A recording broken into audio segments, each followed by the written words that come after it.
Sir आपने इतने सारे रोल्स करे, इतने सारे कैरेक्टर्स, इतने सारे किरदार निभाए, सर लीड रोल्स के बारे में अगर हम बात करें तो आप एक कैरेक्टर आर्टिस्ट की तरह आप परफॉर्म करते हैं, राइट? एंड मुंबई में इंडस्ट्री के अंदर टाइप कास्टिंग बहुत ज़्यादा होती है। तो उस टाइप कास्टिंग की प्रॉब्लम से सबसे ज़्यादा परेशानी क्या फेस करनी पड़ती है? वाकई ध्रुव, बहुत अच्छा तुमने सवाल उठाया, और इसका मैं अब भी विक्टिम रहा हूँ, मैं शोषित रहा हूँ, अब भी मैं फेस कर रहा हूँ। It's a dilemma, can't help it. और ये शायद आजीवन चलता रहेगा जब तक के समझ ना आ जाए लोगों में। जागरूक करना बहुत ज़रूरी है और आप लोग कर सकते हैं।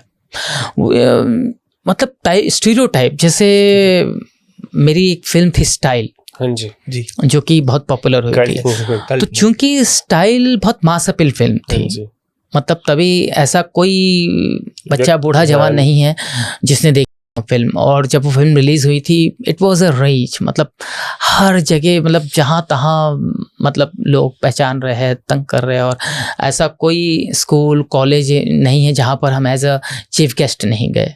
इतना ये था उसका क्रेज़ स्टाइल फिल्म का।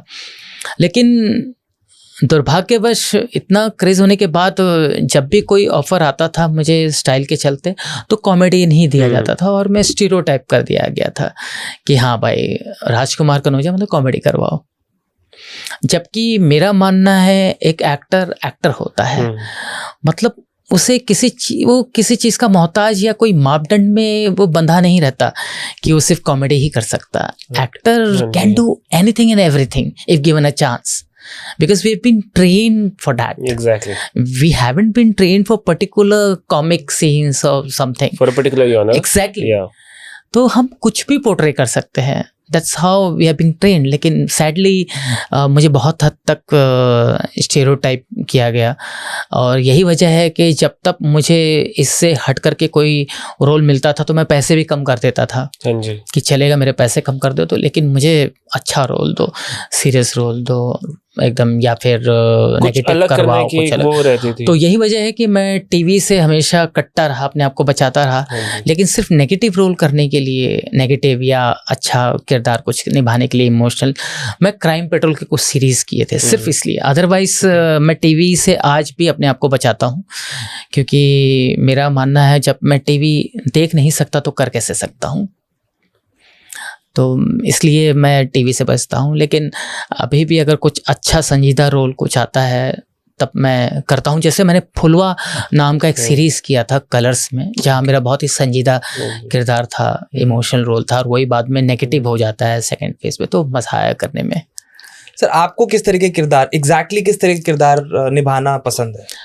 देखिए, मुझे ऐसा वो हर किरदार जीने में मज़ा आएगा जिसमें सारे रंग हो, कोई एक पर्टिकुलर रंग ना हो, वो नौरस से भरा हो, मतलब उसमें सब कुछ हो, उसमें आप भी हो, ये भी हो, वो भी हो, सब हो, ऐसे किरदार हो। क्योंकि मेरी, जैसे आपने सवाल किया कैसे किरदार, अरे भाई हम सब किरदार एक जैसे ही होते हैं, हमारे अंदर ही नेगेटिव है, हमारे अंदर ही पॉजिटिव है, हमारे अंदर ही कॉमेडी, हमारे अंदर ही ट्रेजेडी है, तो फिर हम लोग क्यों बोलते हैं कि एक पर्टिकुलर किरदार?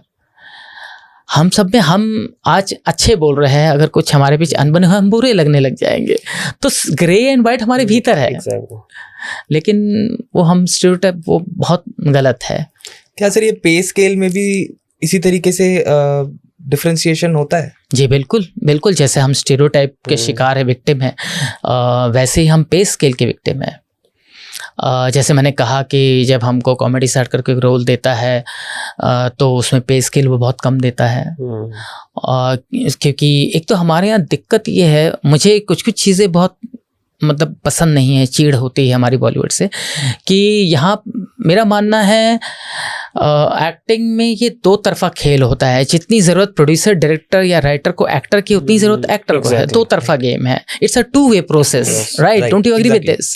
It's a two way process, but sadly ये वन वे कर दिया गया है, और ऐसे दर्शाता, अनलेस कि वी डोंट बिकम स्टार, जब तक आप स्टार नहीं होते तब तक ये वन वे प्रोसेस होता है।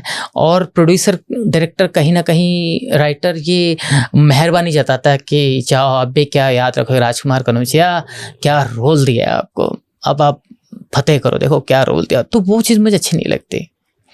जबकि हमारे यहाँ कोई मेहरबानी नहीं की जाती।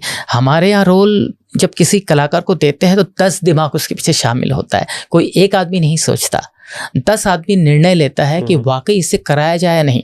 जब 10 दिमाग सोचता तो मेहरबानी कैसे हुई वो।